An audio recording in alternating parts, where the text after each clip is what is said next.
আপনারা এখানে দেখতে পারছেন কিভাবে বান ও মারণের মাধ্যমে ক্ষতি করা হয়। হ্যালো বন্ধুরা, কবিরাজি তন্ত্রমন্ত্র চ্যানেলে স্বাগতম। আজকের ভিডিওটি গুরুতর এবং রহস্যময় বিষয় নিয়ে, বান ও মারণ। অনেকে শুনেছেন যে তান্ত্রিক বিদ্যায় এই পদ্ধতিগুলো দিয়ে কাউকে ক্ষতি করা যায়, এমনকি প্রাণহানিও ঘটানো যায়। কিন্তু এটি কি সত্যি? কিভাবে এটি কাজ করে বলে বিশ্বাস করা হয়, এবং সবচেয়ে গুরুত্বপূর্ণ, কিভাবে আমরা সাধারণ মানুষ এ থেকে সতর্ক হতে পারি। এই ভিডিওতে আমি এ থেকে জেড পর্যন্ত সবকিছু ব্যাখ্যা করব, কিন্তু মনে রাখবেন, এটি শুধুমাত্র সচেতনতা বাড়ানোর জন্য। কোনোভাবেই এটি চেষ্টা করবেন না, কারণ এটি অবৈধ এবং বিপজ্জনক। যদি আপনি কোনো সমস্যায় পড়েন, তাহলে চিকিৎসক বা অভিজ্ঞ ব্যক্তির সাহায্য নিন। চলুন শুরু করি। পার্ট ১, বান ও মারণ কি। প্রথমে জেনে নেওয়া যাক বান এবং মারণ কি। তন্ত্রশাস্ত্রে, বিশেষ করে কালো জাদু বা নেগেটিভ তান্ত্রিক সাধনায়, এগুলোকে ষষ্ঠ কর্ম এর অংশ বলা হয়। ষষ্ঠ কর্ম হলো ৬টি কাজ: শান্তি, বশীকরণ, স্তম্ভন, বিদ্বেষণ, উচ্চাটন এবং মারণ। তবে বিশেষ করে ভালোর জন্য সেগুলো হচ্ছে, যেমন রোগব্যাধি নিরাময়, সেগুলো হচ্ছে শান্তির ক্ষেত্রে। আর স্তম্ভন, বশীকরণ, বিদ্বেষণ, উচ্চাটন এবং মারণ, এই সবগুলোই হচ্ছে কালো জাদু বা নেগেটিভ শক্তি দ্বারা পরিচালিত হয় আরকি। এগুলো আপনারা এই কবিরাজি তন্ত্রমন্ত্র ইউটিউব চ্যানেল থেকে বিস্তারিতভাবে জানতে পারবেন। তারপর এখানে বলা হয়েছে বান মানে তীর বা অ্যারো।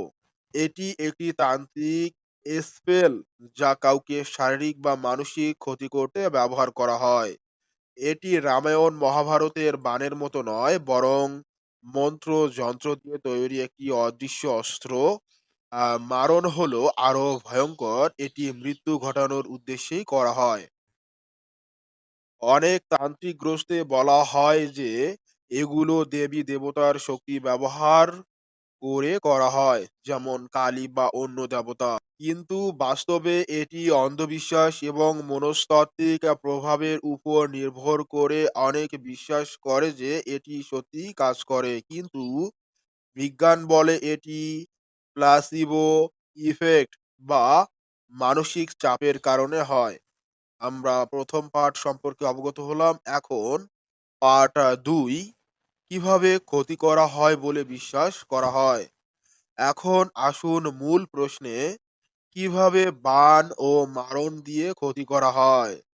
মনে রাখবেন, এটি শুধুমাত্র তান্ত্রিক শাস্ত্রের উপর ভিত্তি করে বলছি, কোনো স্টেপ বাই স্টেপ গাইড নয়। তান্ত্রিকরা বিশ্বাস করে যে ১ নাম্বার প্রস্তুতি, অর্থাৎ প্রথমে একজন তান্ত্রিক সাধক মন্ত্র সিদ্ধি করে।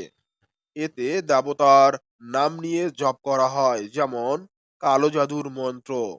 এটি দিনের পর দিন চলে। ২, ব্যক্তিগত আইটেম ব্যবহার। ক্ষতিগ্রস্ত ব্যক্তির চুল, নখ, ছবি বা খাবারের অংশ ব্যবহার করা হয়। এগুলোকে যন্ত্র বা ডায়াগ্রামে রেখে মন্ত্র পড়া হয়। উদাহরণস্বরূপ, একটি পুতুল তৈরি করে তাতে ব্যক্তির নাম লিখে বান মারা হয়। ৩ নম্বরে ক্রিয়া সম্পাদনা। ক্রিয়া বলতে বোঝানো হয়েছে কাজ, সম্পাদনা বলতে বোঝানো হয়েছে কাজটি শেষ করা বা কিভাবে কাজটা করা হয় সেটাই এখানে বোঝানো হয়েছে। বানের জন্য একটি অদৃশ্য তীর ছোড়া হয় বলে বিশ্বাস, যা শরীরে আঘাত করে। মারণের জন্য আরো শক্তিশালী রিচুয়াল, যেমন আগুন বা জলের মাধ্যমে। এটি রাতের বেলা বা আমাবস্যায় করা হয়। ৪ নম্বরে বলা হয়েছে প্রভাব। ফলে বিশ্বাস করা হয় যে ব্যক্তি অসুস্থ হয়ে পড়ে, যেমন অকারণে ব্যথা, চামড়ার সমস্যা, মানসিক অস্থিরতা বা এমনকি মৃত্যু। উদাহরণস্বরূপ, কোনো মহিলার চুল পড়া বা খাবারের সমস্যা দেখা যায়। কিন্তু বাস্তবে এগুলো চিকিৎসাগত কারণেও হতে পারে। পার্ট ৩, লক্ষণ সমূহ এবং সতর্কতা। যদি আপনি বিশ্বাস করেন যে কেউ আপনাকে বানমারণ করেছে, তাহলে কি লক্ষণ দেখা যায়? অকারণে শারীরিক ব্যথা যেমন মাথা ব্যথা বা পেটের সমস্যা, মানসিক অস্থিরতা, দুঃস্বপ্ন বা ভয়, পরিবারে অশান্তি বা আর্থিক ক্ষতি, চামড়ার রোগ বা চুল পড়া, কিন্তু এগুলো সাধারণ রোগের লক্ষণও হতে পারে। সতর্কতার উপায়: ১ নম্বরে বলা হয়েছে যে কোনো অসুস্থতায় ডাক্তার দেখান। ২ নম্বরে বলা হয়েছে ব্যক্তিগত আইটেম, চুল, নখ কাউকে দেবেন না। ৩ নম্বরে বলা হয়েছে যদি কোনো তান্ত্রিকের কথায় পড়েন, তাহলে তাকে এড়িয়ে চলুন। অর্থাৎ কোনো তান্ত্রিক, কবিরাজ যদি আপনাকে প্রতারিত করে বা আপনাকে ব্ল্যাকমেইল করে বা আপনাকে ভয় দেখায়, তাহলে তাকে এড়িয়ে চলুন। প্রয়োজনে আপনারা এটার বাড়তি ব্যবস্থা গ্রহণ করুন। তারপর ৪ নম্বরে বলা হয়েছে ধর্মীয় বা মানসিক সাপোর্ট নিন, কিন্তু বিজ্ঞানকে অস্বীকার করবেন না।